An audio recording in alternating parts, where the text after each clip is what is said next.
Ya, Anda masih bersama kami di Bincang Halo Indonesia dan kita masih membahas tentang kebaya. Oke, kita kembali ke Mbak Lia dan juga Mbak Sisi.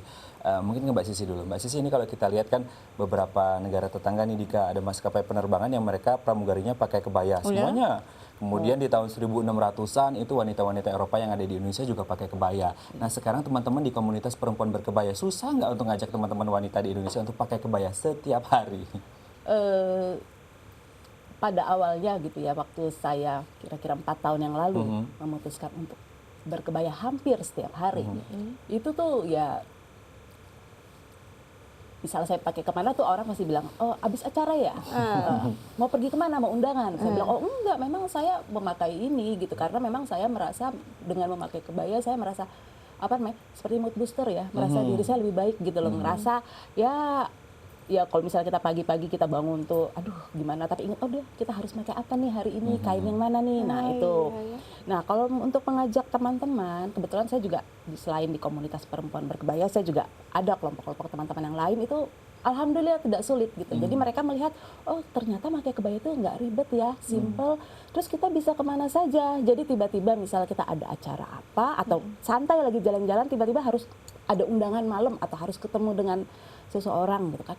Ya udah kita tinggal ya memadu padankan dengan aksesoris dengan apa gitu loh. Ya Applicable ya? iya, kemana-mana sih kita memakai ini, bisa untuk segala situasi. Karena udah siap dan anggun gitu ya. Iya, Mau ketemu siapapun berani ya. Nah, Iya, ini kalau Mbak Lia sendiri, apa sih apa yang membuat tergerak akhirnya harus mengajak masyarakat atau perempuan untuk yuk berkebaya tiap hari?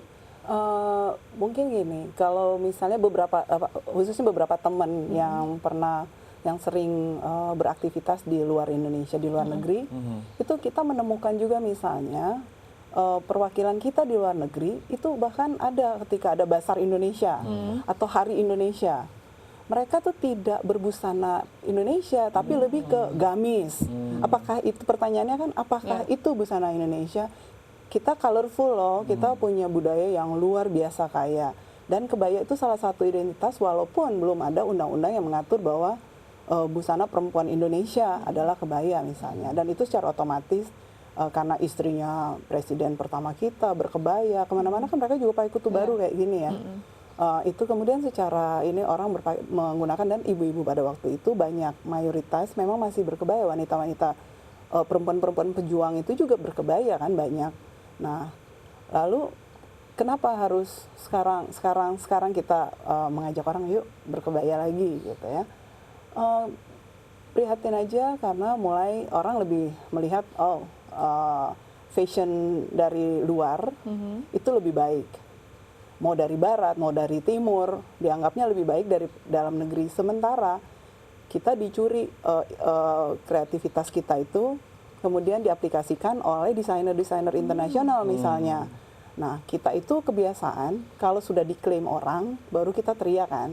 Kenapa nggak kita mulai dulu kalau belum diklaim atau belum ada heboh-heboh, kita coba lagi menghidupkan. Pertama, saya berpikir bahwa kok saya cengeng banget ya, cengeng gitu. Dulu nenek-nenek kita zaman dulu masuk keluar hutan itu pakai kain dan kebaya, bawa kayu bakar, bawa beban di punggung atau di kepala dengan kayu bakar. Dan mereka biasa aja masuk keluar kemana-mana, naik perahu atau apa dengan kain dan kebaya. Kalau hari ini dengan moda transportasi yang mudah, terus saya merasa bahwa itu sulit, saya benar-benar cengeng.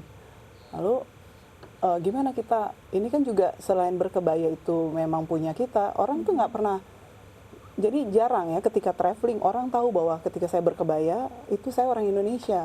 Orang pikir kita orang Myanmar, orang Thailand, orang Malaysia. Bayangkan kebaya di Malaysia itu lebih dikenal Justru sebagai ya daripada batik Indonesia ya. Iya. Ini eranya ya. Nah, itu sangat disayangkan. Sementara kalau misalnya sejarahnya kebaya yang ada di Malaysia atau Singapura misalnya, itu mungkin juga dari kita kan awalnya, kemudian tapi karena ada perpindahan penduduk, ada karena banyak hal, itu terjadilah mereka juga punya kebaya seperti kita. Oke, Tapi jadi yang itu- terkenal bukan kita. Iya, justru ini ironis dan pengen tahu sebenarnya gimana sih cara Mbak Lia, Mbak Sisi dan teman-teman dari Gerakan Berkebaya untuk mengajak perempuan untuk nggak cengeng ya. Kita saksikan dalam tayangan berikut ini. Ingin membudayakan kebaya dan kain sebagai pakaian sehari-hari, komunitas perempuan berkebaya pun menyelenggarakan berbagai kegiatan untuk memperkenalkan dan menyebarkan semangat berkebaya setiap hari. Salah satunya dengan mengadakan kegiatan talk show dan fashion show. Misalnya dengan memanfaatkan momen menyambut Hari Ibu tahun lalu, komunitas perempuan berkebaya menggelar acara bertajuk Aku Kebaya Indonesia. Dalam acara ini, komunitas perempuan berkebaya mengajak pengunjung untuk mengetahui serba-serbi di balik kebaya. Tak tanggung-tanggung, budayawan, aktivis perempuan pun turut hadir. Salah satunya aktivis perempuan di bidang lingkungan hidup, Emi Haflid yang terus memakai kebaya setiap hari dalam setiap kegiatannya. Bagi Emi, dengan mengenakan kebaya, ia bisa menunjukkan identitasnya sebagai perempuan Indonesia. Saya itu merasa ini buat saya statement politik ya, bahwa saya perempuan Indonesia dan saya Muslim. Pakaian saya itu memenuhi syarat-syarat pakaian Muslim. Jadi dan saya kalau saya di tingkat global, saya menghadiri acara internasional, saya pakai kebaya. Saya bilang inilah identitas saya perempuan Indonesia. Anggota komunitas pun melakukan pameran busana kebaya yang memamerkan beragam jenis kebaya, mulai dari kebaya tradisional hingga kebaya peranakan atau kebaya encim. Melalui beragam kegiatannya, komunitas perempuan berkebaya ingin melestarikan kebaya, sekaligus mengajak lebih banyak perempuan Indonesia untuk ikut membudayakan kebaya dalam kehidupan sehari-hari. Oke, memberi contoh itu sosialisasi paling efektif dan terbaik sebenarnya memang ya. Tapi kadang-kadang kalau berpikir, mungkin saya juga perempuan, ada beberapa koleksi kebaya di rumah, tapi kok kayaknya ribet. Terus kebaya kan juga nggak murah ya harganya. Nah ini gimana caranya merubah mindset perempuan atau khususnya anak muda nih? Oh, nanti kalau anak muda sama Mbak Sisi ya. Oke, boleh. Gimana? Soalnya punya perempuan? pengalaman Iya. parentingnya.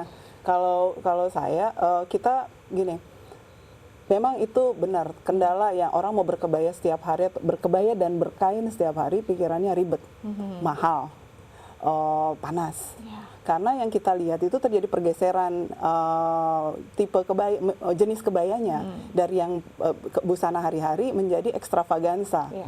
Orang pakai hanya, dan itu kan kalau dilihat nenek-nenek zaman dulu, coba cek di browsing aja foto-foto dari zaman Belanda misalnya, di museum-museum, itu kebayanya dari bahan-bahan yang katun, yang sebenarnya tidak panas. Nah sekarang kami mengembalikan lagi, saya pakai kebayanya katun. Saya orang yang sangat berkeringat misalnya, pakai katun. Saya traveling dengan kebaya ya, backpackers malah, nggak yang nyaman ya, backpackers dengan berkebaya, dan saya selalu bawa kebaya dan kain, nyaman tuh, keringetan. Nyaman ya? Itu karena pakai katun. Kita balik lagi ke materi materi bahan yang dulu dipakai ya sama katun. Lalu kalau bicara mahal, enggak juga ya. Enggak juga ya, karena baju-baju sekarang juga mahal. Iya. Nah, kita harga. Nah, ini mungkin mentalnya kita bahwa itu mahal kayak gitu. Nah, kami juga membuat solusi-solusi. Kami buktikan bahwa berkebaya tidak perlu mahal. Enggak perlu ratusan. Ya apa ya, mungkin di sini gini, kami kan lebih mengembangkan untuk berkebaya itu sehari-hari. Jadi kami memilih bahan-bahan yang harganya murah, kita juga mencari penjahit yang tidak terlalu mahal, dan kita mix and match. Jadi kita memakai kebaya itu berulang-ulang, orang tuh nggak ngeh, karena kan kebaya itu kadang-kadang polos, bunga-bunga, harus kain batiknya kita ya kita pakai macam-macam lah. Dipadu-padankan lah ya. Padu-padankan. Jadi tuh kita pakai berulang kali, orang tuh nggak akan, oh ini udah pernah dipakai, nggak terlalu perhatian. Jadi sebenarnya lebih ekonomis juga sih. Kalau menurut Jadi sebenarnya gimana cara menyiasatinya aja ya, Menyiasati. dari bahan, lalu juga pakai penjahit yang nggak terlalu mahal ya. Nah, ini menarik sekali. Kita masih akan bahas, tadi juga ada PR1, gimana kainnya kan? kainnya dan juga menularkan ke anak ya, yang masih iya. remaja. Kita akan Iya. bahas setelah jeda berikut. Tetap bersama kami di Halo Indonesia.